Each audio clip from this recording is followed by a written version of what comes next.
Hi, everybody. Today it's women at their best. So it's gonna be a roundtable discussion for women, so they could be all that they could be in the marketplace and in the world. Today I have three beautiful women with me. They accepted my invitation, and I'm really glad that they did. So it's gonna be pretty interesting. So please, I want to start with Michelle. Uh, uh, if you guys could introduce yourself, um, tell your tell your name and what you do and how long have you been doing it. So we'll start with Michelle. So my name's Michelle Labras, and I've been in my own business for 36 years, and I started my career out as an aerospace engineer. But my true talent was in accelerated learning. So in 2000, I hit my first major rock and roll success with my company Cheetah Learning, and we quickly took over the market for accelerated exam prep for project management. And we grew the market from 40,000 people to over 1 million people right now are certified as certified project management professionals. And about 10% of everybody who gets certified goes through our program because we came up with a way to do it in 4 days. So most people spend 6 months to a year studying to take the exam. Our students spend 4 days in our accelerated program, and they take the exam on Friday, and 99% of them pass. So with COVID, we switched everything virtual. Our pass rate went up even higher. 9 out of our 10 of our classes, every single student passes. And it's been a wild ride. And I'm excited to be on this show to empower other women to go for it. Because when I was 25, I did not have a lot of encouragement. And it's a rough road. I mean, at any age, it's rough to get your own business going and having to rely on your own wits for your income and make it happen. I was a single mom, raised my kids. They're in their 30s now. They're both successful professionals. And so I'm not a stranger to challenges. I did not have daddy funding me. I had to do everything bootstrap, and I made it happen. I got an Air Force scholarship to go to college, and you can do it. You can make it happen yourself. So I'm happy to be on this show, and I'm excited to see what Marnye and Veronica story is as well. Great. So Marnie. Okay, thank you so much. I'm Marnye, and my company is called Envision Results. And my job is to motivate the women to do exactly what Michelle is trying to get them to do as well. I want to build that confidence. And so when I started doing this, I just wanted to play with the big kids. I was bored out of my mind in my corporate job. And so I hired my own coach. And it was really wonderful to have somebody cheering me on to move forward to accomplish the things that I wanted to do. And the biggest takeaway was that it's never too late to begin, to always start. And some days, some weeks, some months, it's just beginning again and again and again. But as long as there's somebody in your corner, you can do it and you can move forward. And that's where I step in. I'm there. I'm going to hold you accountable. I want you to move forward. I want you to be a success. That's what I had to do for myself. And I had to start again and again and again until it finally stuck. And it was learning to put my neck out and not worry about what everyone else said, that everything started to actually take place. All the changes started to take place. I was willing to take a risk. I was willing to do something new. You know, you can look at celebrities, and they seem to have it all going for them. They have a clothing line, and they have a makeup line, and then they're doing this news article, and they're doing that movie. But they're no different than you or I. They just don't care what anybody else thinks. They're just going to do the thing that they want to do. And that's the thing that I want you to do, is to do the thing that you want to do, to keep moving forward, to start making those steps, to be who it is that you want to be, to create that excitement. And my business has only been going on for 5 years. And it's been much slower in development, but it's been there helping these women bit by bit move forward and do the thing that they want to do. And I'm happy to spin them off to other people once they start taking control of the steps that will get them where they want to be. When they start getting that confidence and that clarity, and they're willing to take on new challenges by doing something different and new, that's where I step in. That's what we're going to do together. I help them to envision new results for themselves and push them forward. So I want to talk about that, going forward and starting right where you are. Your battle is with yourself, nobody else. Let's go. Veronica? Yes, I'm wow. Feel honored to be here, and I've been working for my business around 23 years, and I own the Makeover Nutrition. As it says, I'm a nutritionist and functional medicine coach, and also former professional figure athlete. Been competing over 20 years, and now that my niche, my client is women. We're going through the menopause, so I take care of their health because this day, like I think, we talk about confidence. We talk about like going forward. We talk about like achieving goal, and I think the foundation of life, it's a health. So it's the start with the end.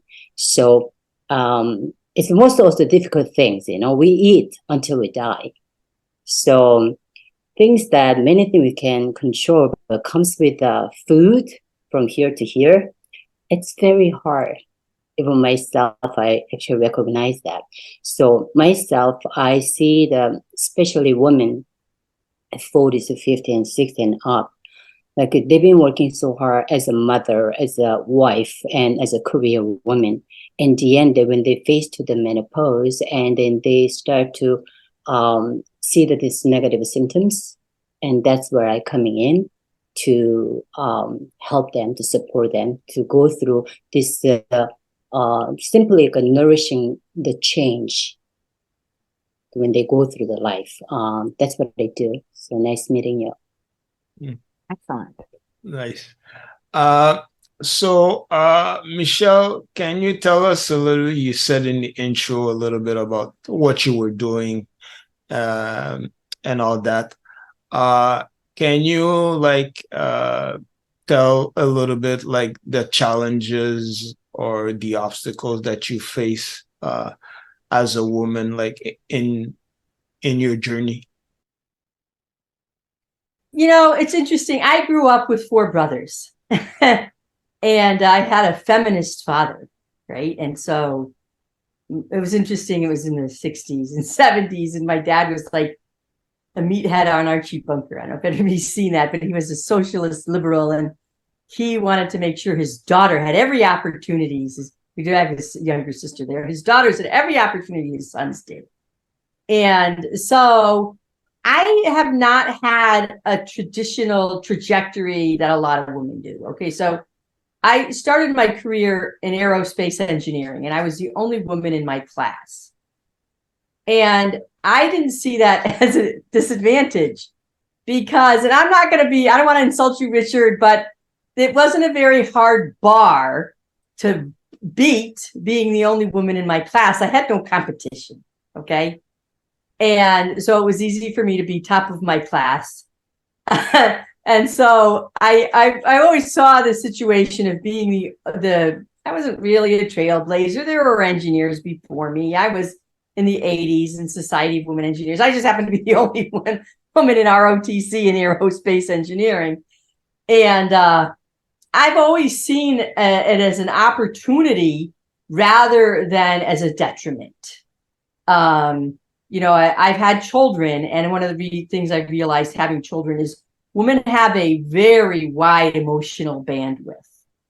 And that emotional bandwidth and the ability to be empathic is such a strength, especially when you're building teams and you have to coordinate so many different people being a successful business owner, and you really have to know how to get along with people. And when you're one of the more vulnerable parts of the population, I have to rely on my intelligence and my strategic thinking to be able to maneuver my way in a power hungry world. And I learned that growing up with 4 brothers. I mean, I was little, they were bigger. I was the third, I was the fourth. I had 3 older brothers, and I couldn't outmuscle them. I had to outthink them. And so I think that has helped me out tremendously. And looking at situations that you cannot go into a situation and think you're going to overpower anybody. You have to be able to figure out, how can I get along with these people, and how can I achieve what it is I want to achieve together with them. I think women are much better at that than men are, because we're more vulnerable. We have to know how to get along with people better, because we can't, usually just from a physical brute force perspective, we can't out brute force people. We're more vulnerable. So use that to your advantage. I mean, I was watching My Big Fat Greek Wedding, which is just a very funny movie. And there's 2, I guess there's a 3rd coming out. But the woman said, he might think he has the head, but I'm the neck, and I point that head where it's supposed to go, right? So, we have strengths and we have capabilities as women that are way above what, somebody who can rely on brute force and some type of hierarchical pecking order doesn't have to develop. I mean, you see men as they get older and they start to feel more vulnerable, start to develop some of the same characteristics that women have had to develop their whole life. I mean, you as a woman, you step out at night, men don't even think about this. You're concerned for your personal safety. A lot of men aren't concerned for their personal safety like women are. So you learn how to read situations differently and better. And that vulnerability comes in really handy when you're having to read a room and figuring out how to negotiate and how to achieve what it is you want. You cannot look at these things in your life as obstacles. They're opportunities to be. So I was talking about women, if they go out at night, they have to be very conscious of their surroundings, and they have to have a lot of situational awareness. But that vulnerability, instead of getting angry about it, realize it's a strength, because it's developed a lot of other situational awareness that you can use in a lot of other situations. I mean, women have great gut instincts. They have fantastic emotional intelligence, and they can assess situations on a dime because of this vulnerability, which helps them out tremendously in negotiations. And instead of worrying about your vulnerability, think about, how has this vulnerability enhanced my strength of reading the room, right? Because, you're relying on your instincts when you're vulnerable to not get into troubling situations. And that intelligence, that innate intelligence you develop, can be applied in so many situations related to you being successful. And so I think that being vulnerable is a very helpful thing, because it helps you learn, what do I need to do to achieve success with the people that are around me? And how can I help everybody develop their strengths in a way that we can build each other up? You have more situational awareness when you're vulnerable. And you're also, I think, more honest, right? You have to be honest, because it's like, if you're not honest, you're going to get creamed, right? I mean, oh yeah, I can go walk in that section of town at night. I mean, that's like delusional thinking, and also setting yourself up for harm. And so learning how to work with your vulnerability, I think, is an important strength for women, and how to keep yourself, aligned with where do you want to head, right? I love Don Quixote's line about how come he will never get shot is because he's not going to go where people are shooting you, right? So when you're vulnerable, you learn how to attract those situations and go into those situations that are going to work to your strengths, rather than going into situations where you're just not going to do great. I mean, I'm an engineer, and I work with, and when I've worked in tons of environments with all men, and then I've had a great luck working with men in engineering. I haven't had great luck working with men in the financial sector. All right. I won't even go there. I won't work with them, because I'm just not going to put myself into a bro culture. Right. It just doesn't work for me, and I'm just staying away from it. So I think that's part of understanding that, look, I'm just not adept at moving through that culture. And so I'm not going to go work there. And I think that's part of understanding your vulnerabilities and understanding where your strengths. And some women might be fine in that culture. I'm not. So I think that's one of the challenges, is really realizing, where am I vulnerable and where can I best use my strengths that are going to help me shine. What about you, Marnye? Some challenges. Oh, all kinds of them. You know, I grew up in one of those traditional families. The women took care of all the housework and all the cooking. And so that kind of became my MO. That's where I got my praise, and that's what I focused on. And it wasn't until much later in life when I realized I was not getting married. I was being forced into a career that I had never really chosen, but I was also bored out of my mind, and I needed to find a way to take control. And Michelle, you had that given to you. Your father was right there going, okay, girlfriend, you are in it to win it. Otherwise, you're going to be left behind. And I was supposed to be the one who was left behind to pick up all the pieces and get everyone to come along. And so the challenge was just realizing that if I did something different, then my whole family was going to look at me like I had lost my mind. And one day it occurred to me that I didn't live with my family anymore. I was living alone, so I could do whatever it is that I wanted to do. But I still had all of those deep-seated fears that needed to be reconciled and changed so that I could move forward. I needed to learn to take control for myself, regardless of other people. And I really like, Michelle, how you said that these vulnerabilities make us stronger in a way that we can become more intuitive, that we respond more easily to dangers or to other sensations in the world. And I hate to think of everything as a danger, but a way to, something that needs further examination, something that we need to pay attention to. And as I started taking action, good, bad, or otherwise, to do something different or that was a little bit outside what I would have considered normal, I had to learn to recognize what I was feeling. I had to, like you said, be honest with myself and recognize whether or not it was fear or excitement or anxiety or excitement. I said that, but to move forward in those ways and start taking control, start being proactive, being deliberate about action, being deliberate about choices, being deliberate about the things that I wanted, and being honest with myself about what it is that I wanted. Those were the challenges, were the ghosts of my past, the people in my world, whoever's hanging out in that closet, the one with all the skeletons in it, that one. And, we've all got one. I mean, we all have one. So becoming the aeronautical engineer was not in my realm. It wasn't on the plate for me to do, and joining the service, that was not on the docket for me to do. So my deal was to get the house clean, get dinner on the table, to, go to college, find a husband, and get a career or have children. None of those things happened. I did go to college eventually, but I had to do it very differently. I went at night. I had a full-time job during the day, and I went to school at night. I conquered that challenge, and that was fine.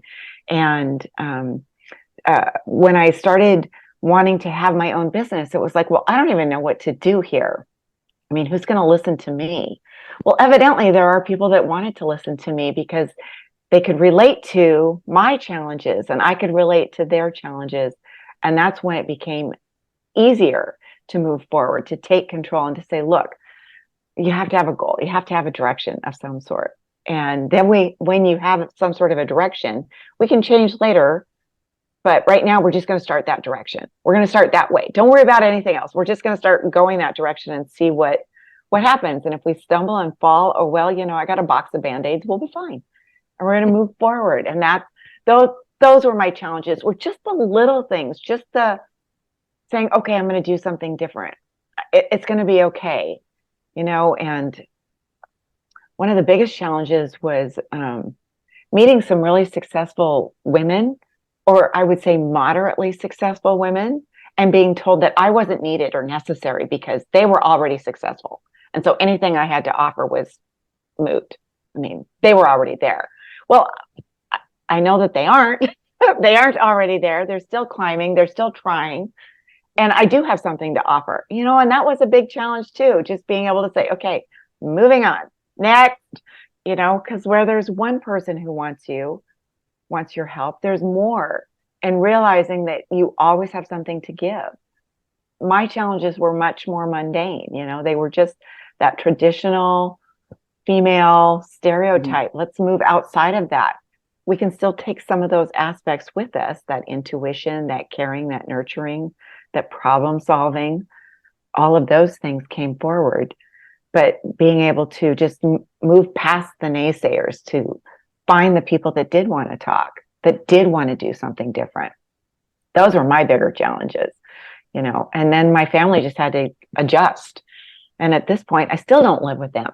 I have my own life, and that was like a big deal, realizing, you know what? I don't live there anymore. It's okay. I pay my own bills. Yay. So that's, I'd hire you. That's what it was like, when you figure that out, and I had to get to the point of absolute, total boredom, sitting at my desk in a really good job, bored out of my mind. I just, anyway.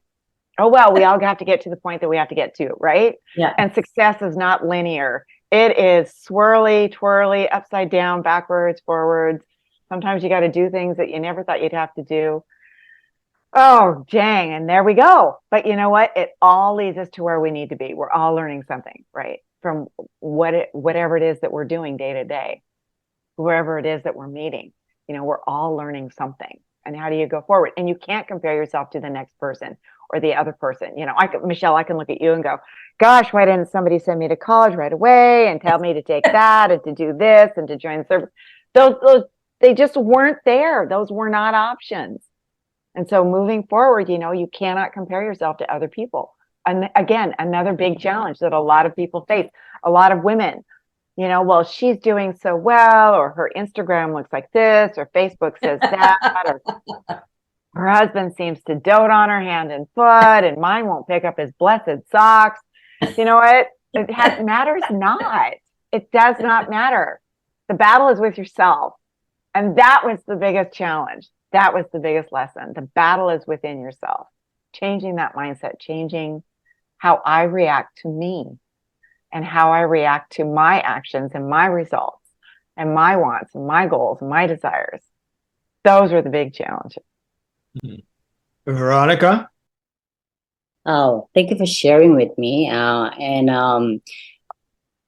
I look at the struggle it's really positive things, because when we struggle, we grow. That's what I see. And so especially past like 20 years when I was competing, I struggled every single day because I didn't want to eat a chicken and broccoli.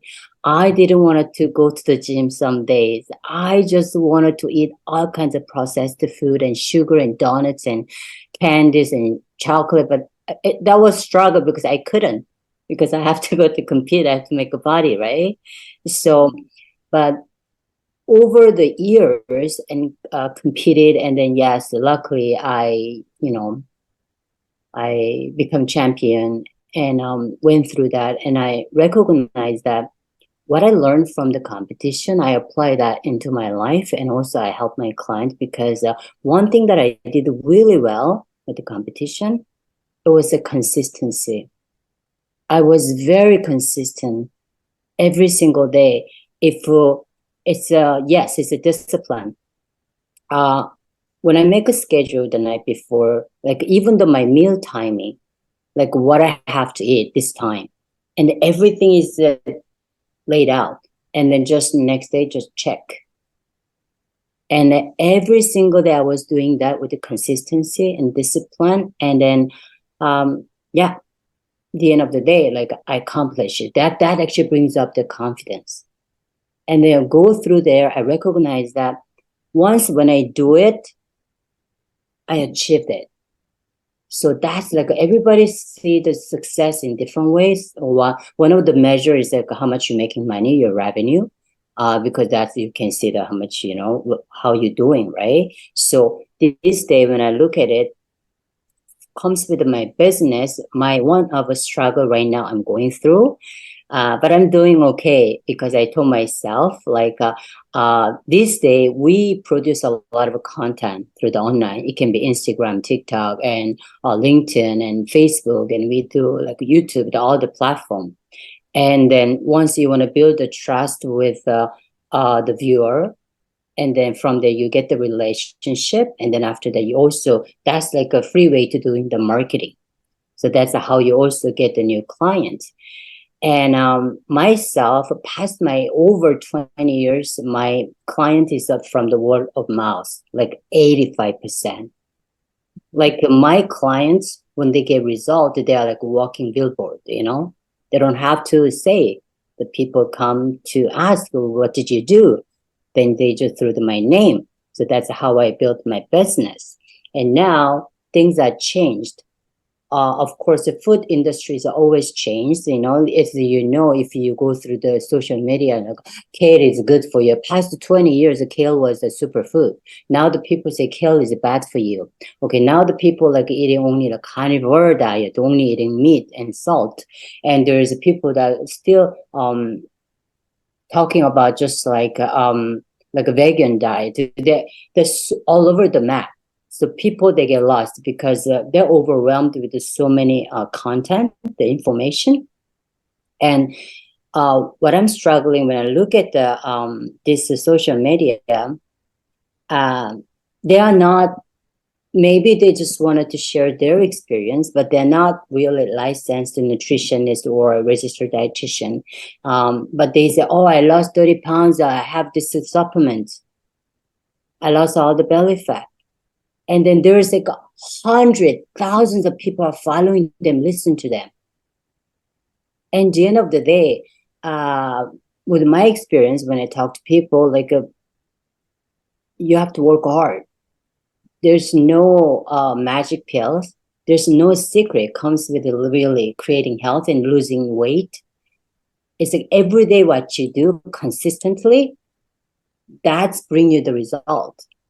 It's not those like supplements. It's not those something that one or two thing.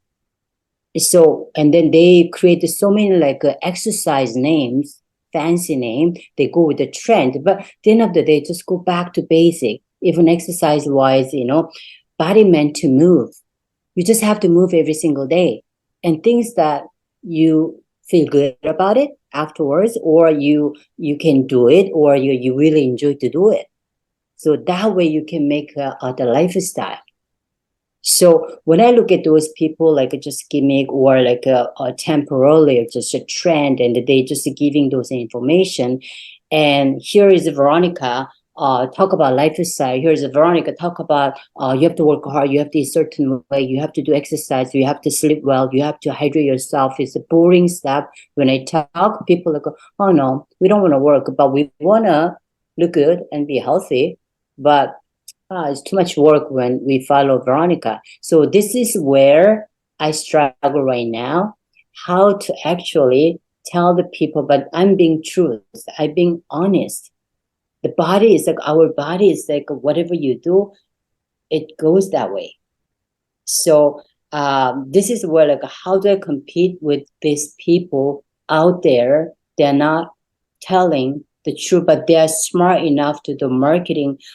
They wrap it like using people's desire, which is easy, convenience, and can be lazy. People can do it. I don't have to work hard. They just use that things to leading people in the wrong way.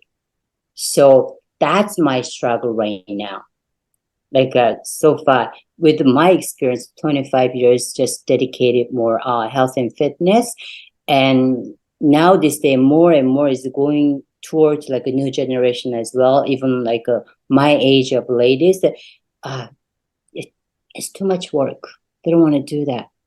They want to do an easy way, but there's no easy way. So I don't know how to actually market myself and then actually put my voice out there the proper way. So that's what I want to share with you. If you guys have any advice or any other tips to tell me, I'm all open here. Sometimes when women want to do they want to do great things with their life. One of the obstacles sometimes that comes is the time factor. Sometimes the life situation, like if they have kids and all that. How could what one of you guys could say something about that? I know, Michelle, you have kids. I don't know if Veronica have kids. Do you have kids, Veronica? Yes. Okay, so Marnye, you don't have kids, eh? No, but the time factor, that's really important. As women, thank you, Oprah, we are encouraged to have it all, right? But we can't have it all at the same time. We've got to prioritize what we can do and when we can do it. So there's a time for raising a family and there's a time for having a career. And yes, you can overlap those, but are you going to be shortchanging one or the other? And there's no right or wrong answer to that. It's just, where do you want to put your energy? And I am a big fan of, or I encourage women who want to have a career and want to have a family, that they get help raising that family. They invest in some outside service that can help them take care of their kids while they're focused on their career during the day. It's not necessarily a bad thing. The kids learn to deal with other people. They learn something new. And then mom gets to swoop in later with all the goodies and the good things. But we have to prioritize what we're going to do. Now, I opted to let that part of my life go. Not for good, not for bad. It was just a decision that I made. And then Michelle and Veronica, you took the time to have children, to raise them. And that had to take something away from your career at the time, where you had to pause that or work it in a different way. I think that women need to have permission, give themselves permission to do the things they want to do in a way that will actually work for them. And if they want to be a full-time mom, go for it. If you want to hire help, go for it. Do the career that will allow you to get some help while you do the thing that you want to do. Learning, organizing your life and just being honest with yourself, back to you, Michelle, being honest about who you are and what you want, it's going to be the thing that takes you forward. What's going to be your impetus? Veronica spent a lot of time. She dedicated and disciplined herself to eating at a specific time, only having a certain amount of food, working out at this time, being asleep by that time. And it was very, very regimented. But the results, the rewards were what she wanted. And that's what we need to recognize, is that the challenge is the results versus the work. What do we want to do to get the thing that we want? What is the thing that we want? Are we willing to put in the work? And, we have to be a mom at a younger stage in life, and then we can move into that career opportunity. And we also come into it with a whole lifetime of wisdom and experience and ways that we can apply everything that we've learned up until now. In working with coaching clients, it's like, well, I just don't have the education. I just don't know. Yes, you do. You have the knowledge. You have all of that life experience to start applying to find a way to do a thing, whether it's investing in Michelle's program or learning the disciplines that Veronica has brought to us, that we can take this knowledge and apply it. We can take our life skills and apply them to the next stage. We just have to be honest with ourselves. What do we want? And realize that some things don't come later in life. They have to be up front. And then we can move on to the next thing. There's no right or right or wrong answer, and there's no right time or wrong time. It's just, what do you want to do, and when are you going to do it? Michelle? So this timing thing is interesting because I wrote a book called, I have 5 books, but the latest book I just wrote was in 2021, and it was about how to finish projects in 2 weeks. It's called Cheetah Agile Projects. And when you're very busy, you got to be very focused, and you learn how to get things done very quickly. So when someone tells me they don't have enough time, I say they probably have too many distractions. Mm-hmm. Now, I want to talk a little bit about Veronica's thing about what motivates people to make massive lifestyle changes that they need to be healthier. So for my program, I'm having people in 4 days do what takes most people 6 months to a year. Before they start, for 6 weeks before they start, I have them switch to a complex, high protein, complex carb diet. They have to exercise a half hour a day. They have to sleep 8 hours a night. And they have to get their brain into a state of peak performing condition. Now, they're willing to do it because they want to pass this exam. When they pass this exam for project management, they get a $20,000 to $30,000 pay raise. So they're very motivated to do this. And I guarantee they will pass. Okay. But they have to follow my program, because I can't guarantee they pass if they're eating frosted sugar bombs and having coffee for breakfast. They have to give up caffeine. They have to give up alcohol. They can't have any sugar. So right now, if they're in my class and I see them drinking a double caramel macchiato from Starbucks, boom, they've just busted their guarantee. So Veronica, if you want to get more people to do this, they have to have a bigger goal than just to look great or feel great. They have to be really going for something. You were going for this huge weightlifting thing, this figure, what did you call it, figure fitness? And you did it because of figure fitness, right? So it has to be bigger than just the end product. Like these folks in my program, and I've had 80,000 students do this. And then, I hear all the time, like, oh my God, I now go to the gym. I now drink herbal tea. I continued not doing the caffeine and the sugar because they saw how much it worked and it helped them pass this exam. So, but they weren't doing it because of their health thing. They were doing it because they had this goal that they wanted to pass the exam. So find out, what is your bigger goal? I mean, like for menopausal women, I want to be able to get on the ground and roll around with my grandchildren, right?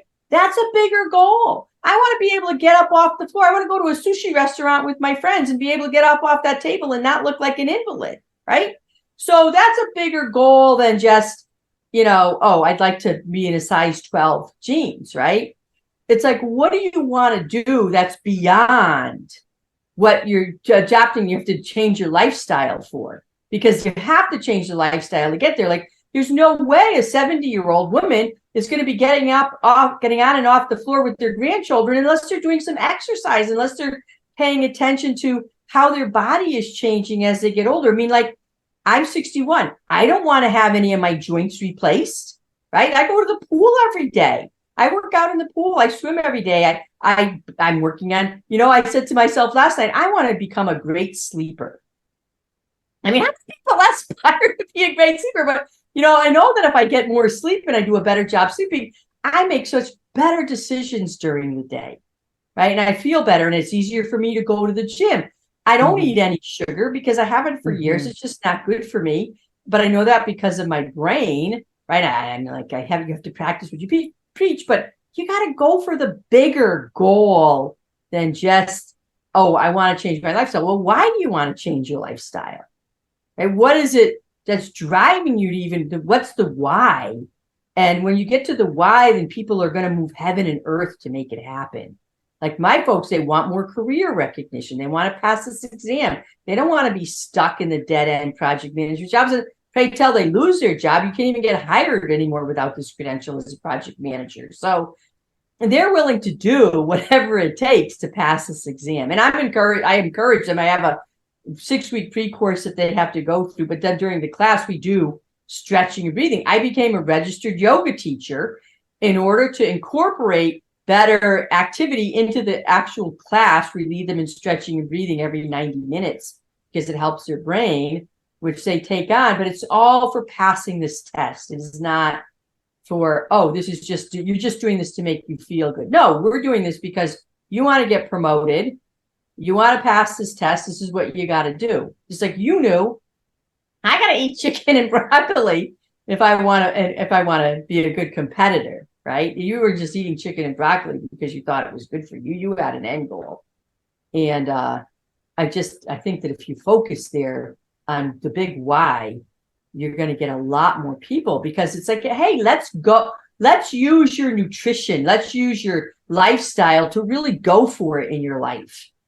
And I can show you how, because that's how I did it. I mean, you did it that way, right? You used your nutrition. You used a lot of these lifestyle practices to achieve something amazing, and, go after that big achievement.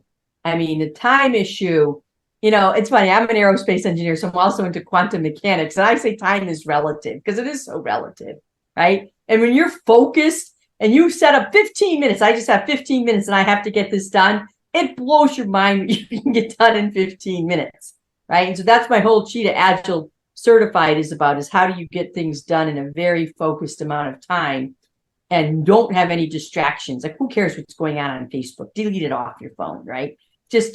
I do this cleanse of my phone. I go and I look at my usage of my phone and I delete the stuff that's taking my time up. And I don't, because it's like, it's just a time wasting distraction. Like, who cares how many texts you send and that type of thing. So, getting rid of these distractions helps you with the time management as well. I'd like to talk to younger women who are listening to the show. I had my kids when I was 27 and 29. And that was pretty young. I know a lot of women are waiting till their late 30s or 40s. Your prime income earning years are about 45 to 60, right? You have your kids a little bit younger, you're on the mommy track. I don't care when you have your kids. Marnie's right. You are on the mommy track for about 10 years, all right? And because there's nobody that can do a better job with raising them. I moved when my kids were little. I moved 3 miles from my parents. I moved across the country because I needed help raising them, right? And I didn't really see myself ever living 3 miles from my parents, but it just made sense. My career took off. They had recently retired. I had to make some compromises, and my kids grew up knowing their grandparents. It was really, really phenomenal that I did that. But I had to make some sacrifices. And because I did that, my business took off. I mean, you're not an island of one person. You have to develop a village around you that you can trust. And it's not a big deal to have your kids in your 20s. You figure it out. You juggle. My business took off when I was about 37. I made my first million when I was 40, right? And I saved up all the money I needed for both of my kids' education as a single mom. One of my proudest accomplishments. My kids graduated from college with no college debt because that was my priority. But my parents helped me, right? I mean, I moved 3 miles from my folks. They were retired and they helped me raise my kids. And I gave up a lot of parental autonomy doing that, but I had to do that. So timing is it's about prioritization. What are your priorities? I did spend a lot of time with my kids because I always worked from home. I was always a virtual employee. So the kids got sick, I could stay at home. But they grew up with me working. I had set up, this was before laptops. I set up our computers all in the same room. I could keep track of what they were doing. And they grew up with me as that role model. So now they're used to working really hard too. And, so the time thing is an excuse. Okay.